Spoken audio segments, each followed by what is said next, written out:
ஆதி திராவிடர் விடுதிகள் மூடப்பட்டிருக்கு. அதாவது நம்ம இந்த பக்கம் சமூக நீதி இந்த மாதிரி விஷயங்கள்லாம் இந்த அரசாங்கம் வந்து வெளியே வேஷம் போட்டாலும் மக்களுக்கு செய்ய வேண்டிய விஷயங்கள் அவங்க அடிப்படை தேவைகளை கூட பூர்த்தி செய்ய முடியாத நிலைமையில இருக்குன்னா எவ்வளோ அவ்வளோ நிலைமை.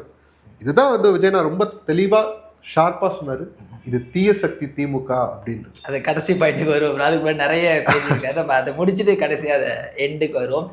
அண்ட் அதே மாதிரி இன்னொரு விஷயம் வந்து பெரியாருடைய பேர் வச்சு கொள்ளையடிக்காதீங்க அப்படின்னு வந்து சொல்லியிருக்காரு.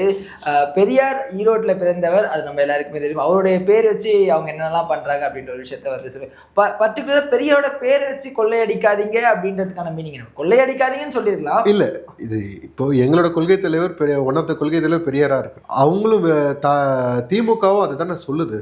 பெரியாருக்கு அவங்க தானே என்னமோ காப்பிரைட் வாங்கின மாதிரி சொல்லுது. ஏன் திகாவா இருக்கட்டும், திமுகவை தவிர வேற ஏதாவது அவங்க ஒரு நியூட்ரலா இருக்க வேண்டிய ஆளுங்க.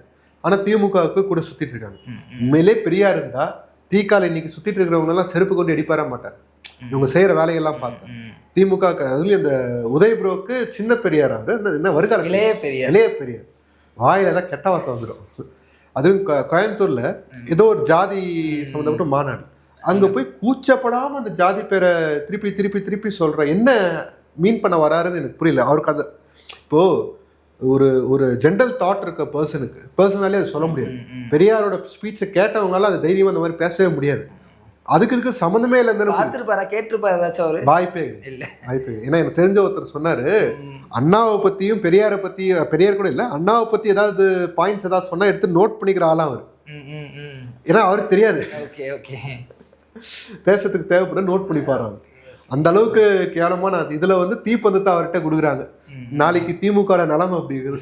சரி, அவங்க கட்சி நிலைமை அது மோசம், ஆனா அது வந்து ஆட்சி பண்ணுது இல்லையா, அது மோசமா இருக்கு. அதுதான் அவர் மீன் பண்ண வந்தார்.